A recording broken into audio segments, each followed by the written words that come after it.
Nguyễn Nguyễn Văn Oh, you got a video. she's Yeah. Yes. Oh. I went to the Notre Dame this morning. The cathedral. Yeah. Maybe tomorrow, Bu. Kenapa? Besok mau ke sana gitu. Besok pagi. Dari tempat saya dekat sekali. Oh, ada, Bu. He passed away about 10 years ago, right? Something like that. Yeah. In Rome, but Yeah. He left the country. He had to leave the country. yeah, he was an exile. Yeah. Thì có thể thầy cầu có nhiều bạn cũng nhớ. He was very famous in Nam. I read his books. Witness to Hope or something about hope. Yeah, he published stuff. It's going to be kind of nice. Very I hope so. Yeah.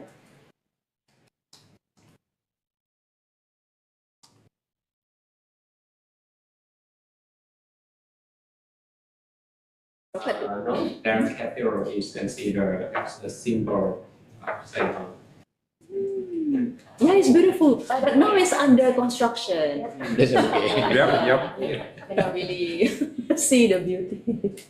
But you can go inside if you want. Yes. They have mass every day, still regularly. All the materials for the construction work are transferred from France. Really? Yes. France, Germany, and Italy as well. I mean, the real materials from Europe. Italy. So expensive. That's the reason why they spend a lot of time on repairing. Okay. Now you can say thank you.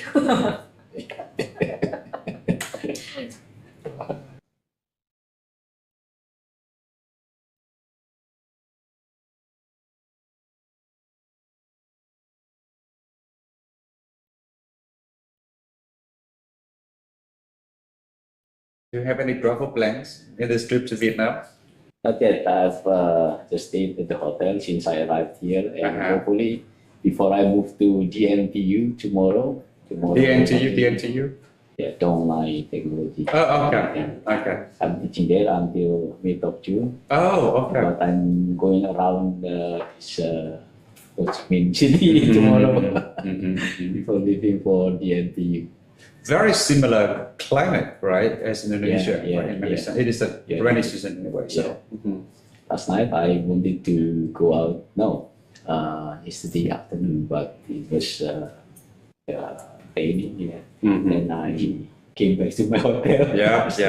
It has been so rainy these days. Yeah. But it was really hot maybe 2 or 3 weeks ago. Extremely hot. And then it rains a lot, started raining a lot. Yeah.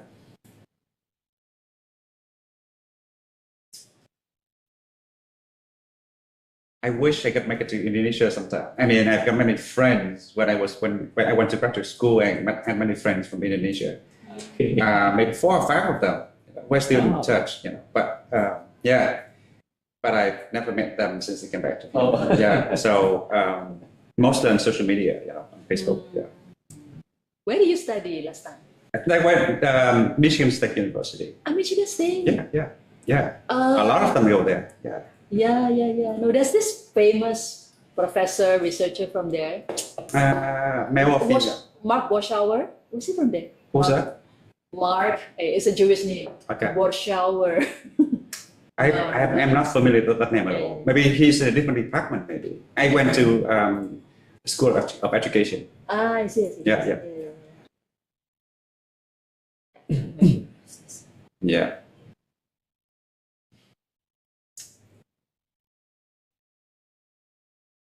Do you happen to know a man named Iwan? In Indonesia, it's a very common name. Oh, is it?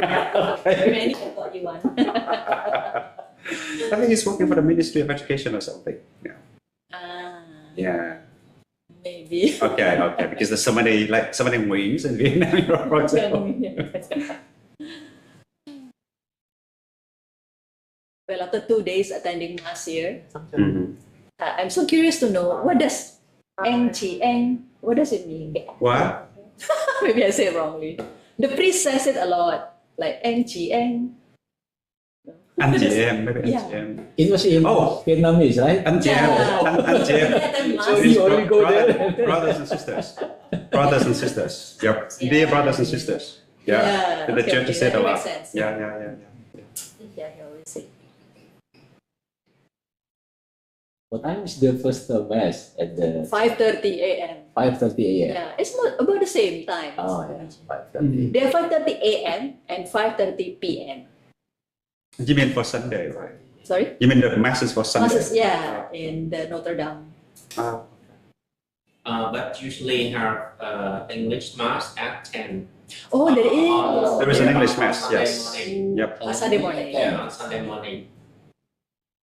As I remember. Mm-mm. But 2 years ago, I don't know exactly if they change. Could you check it for them? Could you check for them? Maybe they have changed. There's some changes to the schedule.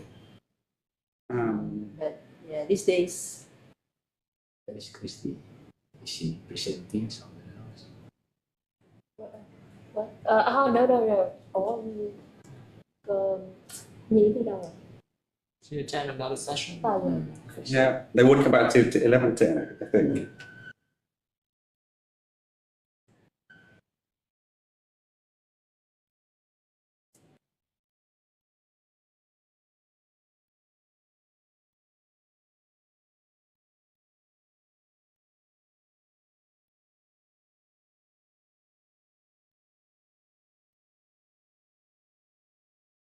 Okay, I believe that is the time to get started, everybody. So I'd like to introduce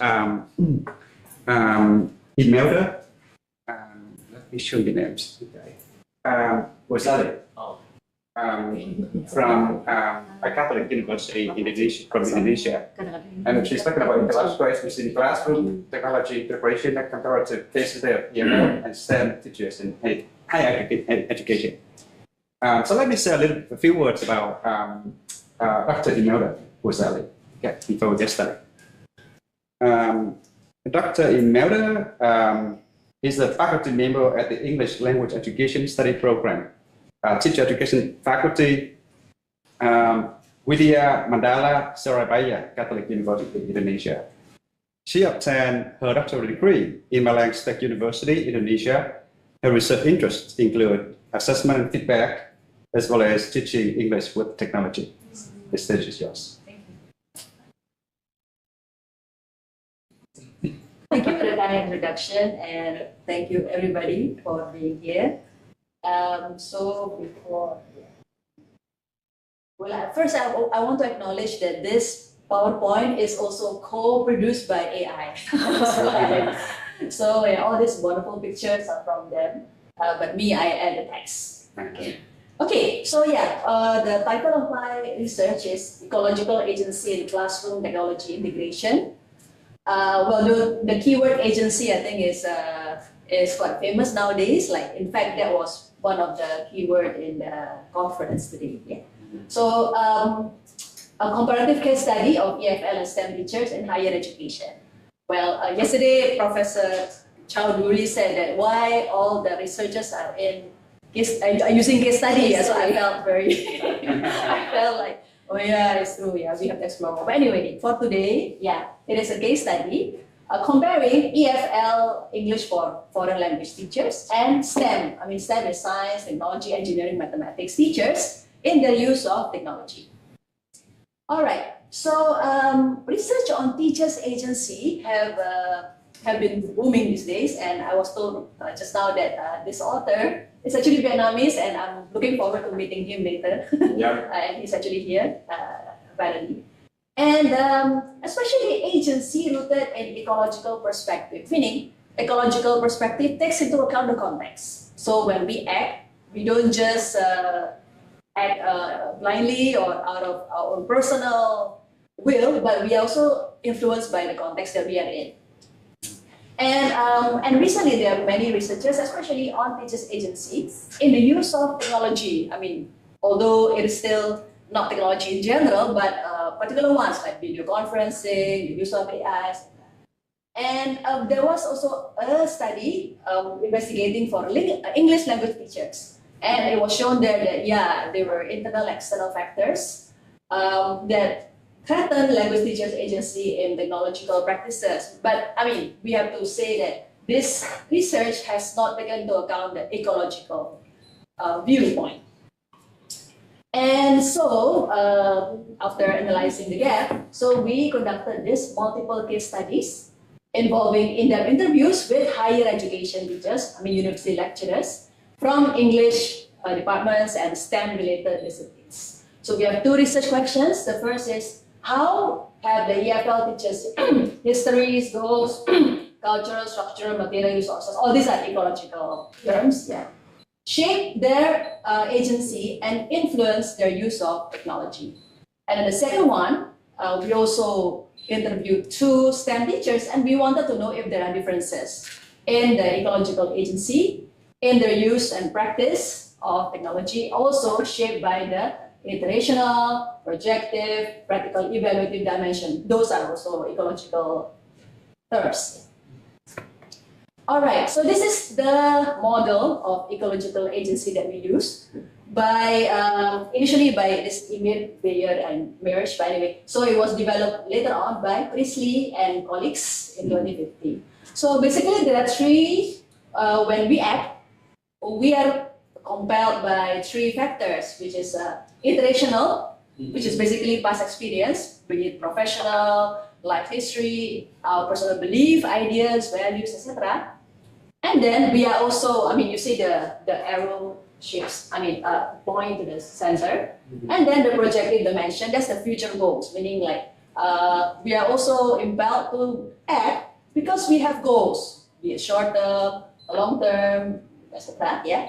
And then in the present, in this center model, when we do things, we also evaluate it based on our resources, whether we have, but it's based on the power from our bosses, supervisors, students, structure, relationship with others, with colleagues, with our bosses, etc.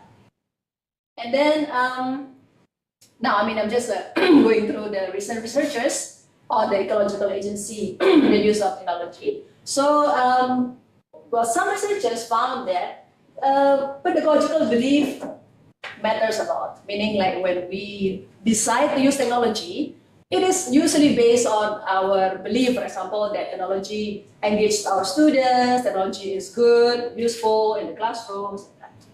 And then in the middle, you see here that there are also other studies that surface some challenges and dilemma when they have to use technology, for example, cultural and structural dimension. So this is in the in the past, yeah. This cultural and structural is in the present. Yeah. So, for example, teachers are constrained by the national curriculum, parental demands, and institutional support. And lastly, those studies reflect that past experience also matter, especially the COVID-19 pandemic. Meaning, during the pandemic, teachers were jump-started to use technology, like they were forced to learn how to use technology. So it kind of left a lasting impact on them. Okay, so this is our study design and participants. It's a multiple case study. So first we have the EFL teachers as one case study, STEM teachers as another case study, and then we compare them. And then we use a semi-structured interview, and we coded the data using the ecological agency model as the codes. The participants are two EFL teachers, two STEM teachers, and they are from private and state universities in Indonesia. So we try to, within the four, we try to maximize the variation. For example, we try to have both males and females with various age range. Some are like low-base teacher, like this Albert, Daniel, and middle one, and then this is very two experienced ones. They're both from private and state universities. And then, yeah, like I said, there are two EFL teachers and two are from STEM discipline, like the pharmacist, from the pharmacy department, she's a chemistry teacher actually, and then the mathematics education. And yeah, so I mean, we interview them via Zoom because they are in different cities in Indonesia. And all of us, we are three, but I'm the only one present here. So the three of us were present in the interview to enhance the credibility. and to build rapport because we at least one of us knows the teachers. And then we use NVivo also to analyze the result, to code. And we use deductive analysis, using the term just now, like iterational, projective, yeah, using those as our pattern codes. And then we first do within case analysis, followed by cross case analysis. So the findings, so like I said, first we did the EFL teachers case, yeah. Now we found, for example, that Albert, because he's young, so he's a gamer himself, so he was very influenced by his life history, meaning like, yeah, when I was young, I gamed with my father, something, yeah. And also like he also has a very deep-rooted pedagogical belief, maybe because he just graduated from university, so he still had it in mind to apply like feedback, this kind of principles in his classroom.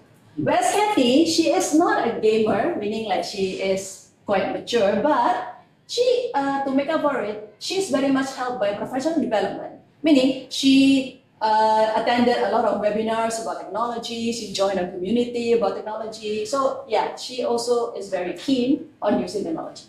So that's in the iteration of the past. Yeah. Now in the projective dimensions, all of them apply technology in the classroom to engage students. Like they say that, yeah, when I use technology, my students are excited, happy, yeah. And also, it's also used for formative assessment, like using quizzes, Kahoot, yeah. And then also creativity, like Kathy, she said that I want them to be creative. I want them to also, because they are future teachers, I want them to also use technology when they graduate. Now, in the practical evaluative, the present, the challenges are the same, meaning like whether it's private university or state university is the same. Yeah, so internet connection, device limitation, like the students don't have equal quality of gadgets. Yeah, paywalls like Kahoot. If you use the free one, you can only enroll 20 participants, right? You cannot be beyond that. And then time constraint, like Albert said, I want to develop a gamification class, but I don't have time. And then Kathy, interestingly, Kathy made choice of technology based on her students' reaction. So she said that, oh, in this class, maybe I just show you the quote.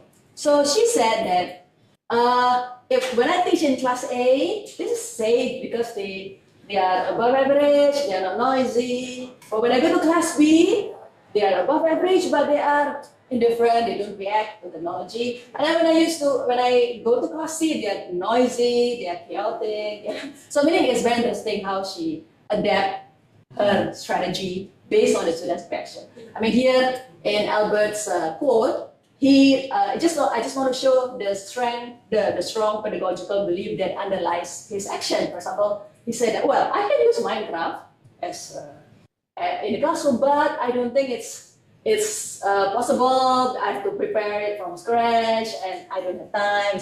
Yeah.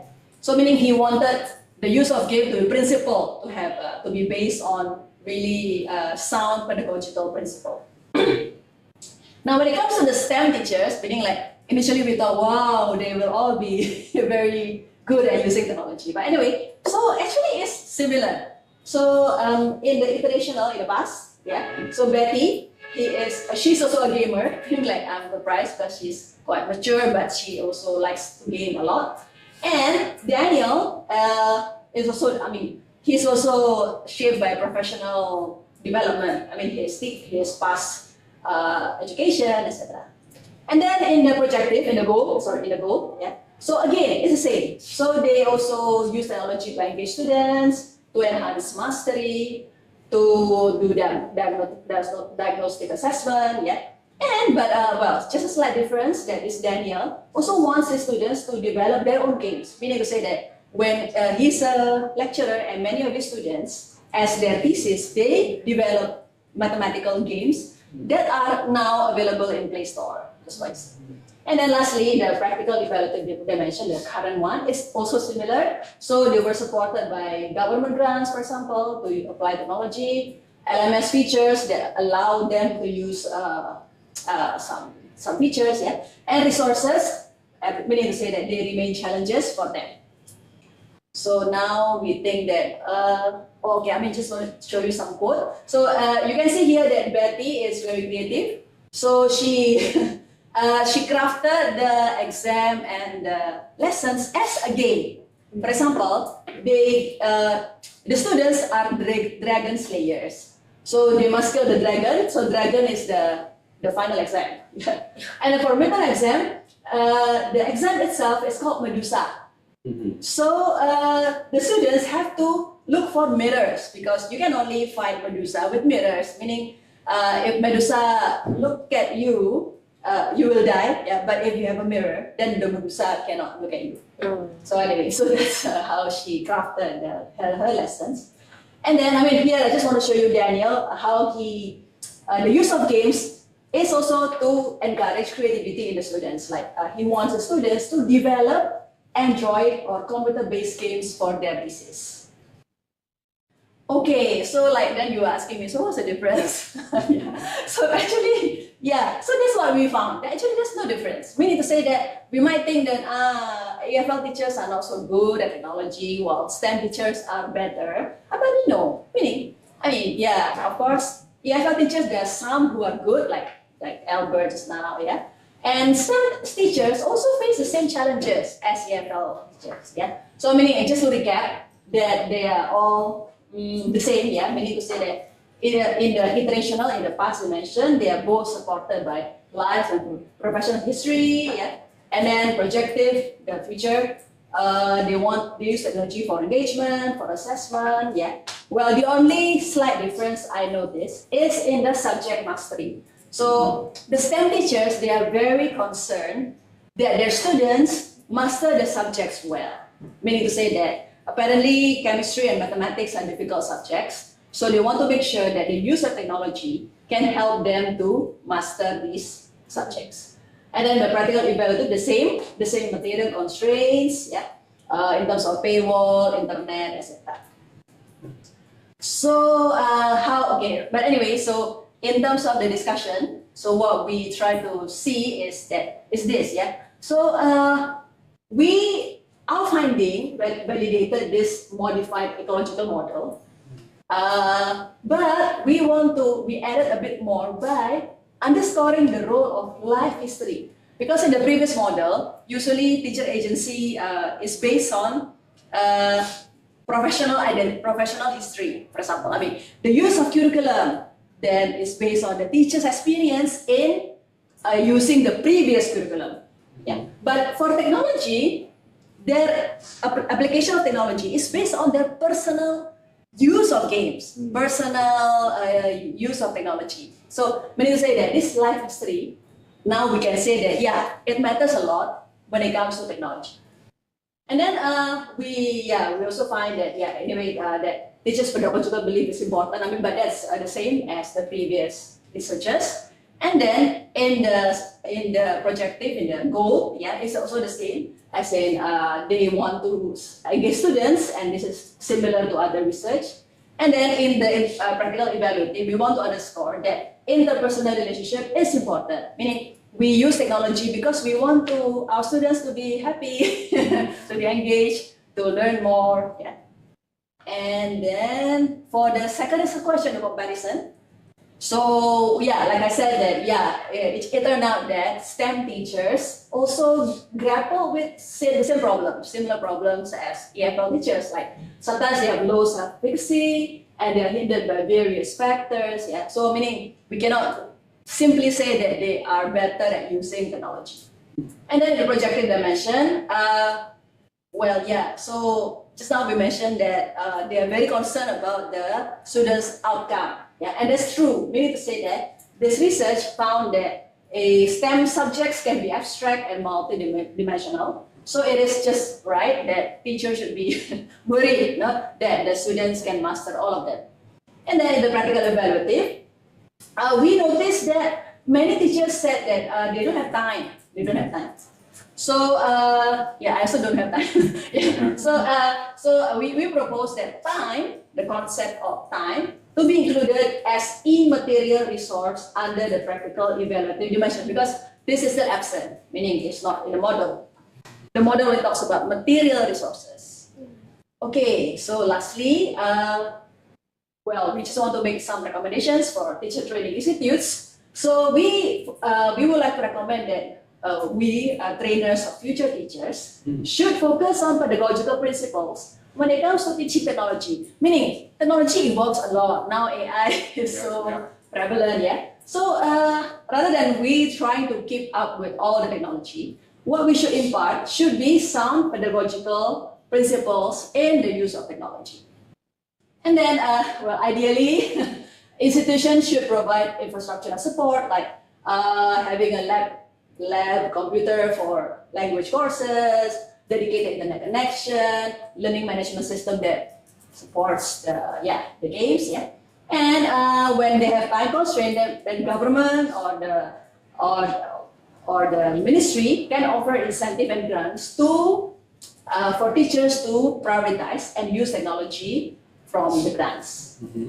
Okay, and that's the last. So so this is a summary of our finding about the importance of life history, pedagogical belief, and relationship, and that EFL and STEM teachers share similar profiles.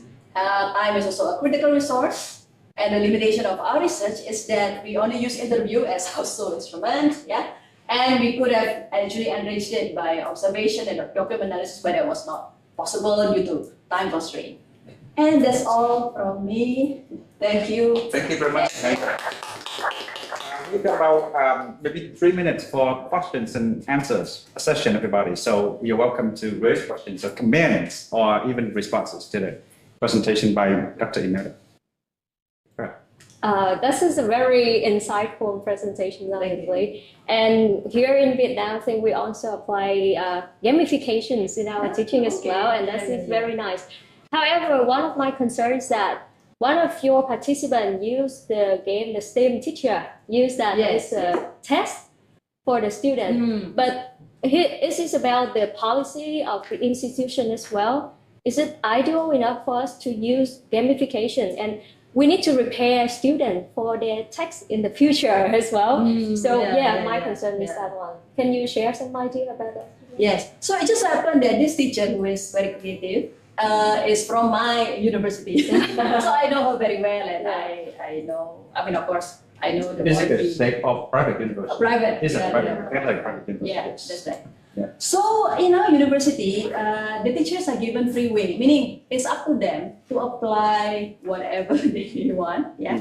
So that's why this teacher, she was telling us that, in my class I applied this gamification, but in the parallel class, because she is co-teaching with others, this other lecturer didn't do it. No, so I mean, we need to say that in our case, it's okay for teachers to apply whatever technique, methodology, learning methods to the students. So so in this case also, well, she didn't use. What she told us is that she spent a lot of time thinking through it. So that's why. So she said the challenge is always to come up with a concept, the idea, like this Medusa, etc. And then another challenge is to maintain, like to remind the students, for example, don't forget to get the mirrors. When you do this assignment, you will buy mirrors. So this is what she said, and well, actually.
Are you coming or are you relaxing a little bit? Yes. Thank you, sir. My pleasure. Thank you. Yeah. Yeah, for lending us your laptop. So yours is a private university and yours is a public university, right, sir? No, same. The same. Private university. A private university. You have a lot of freedom and flexibility there. But her university is Catholic University. Okay. Mine is A regular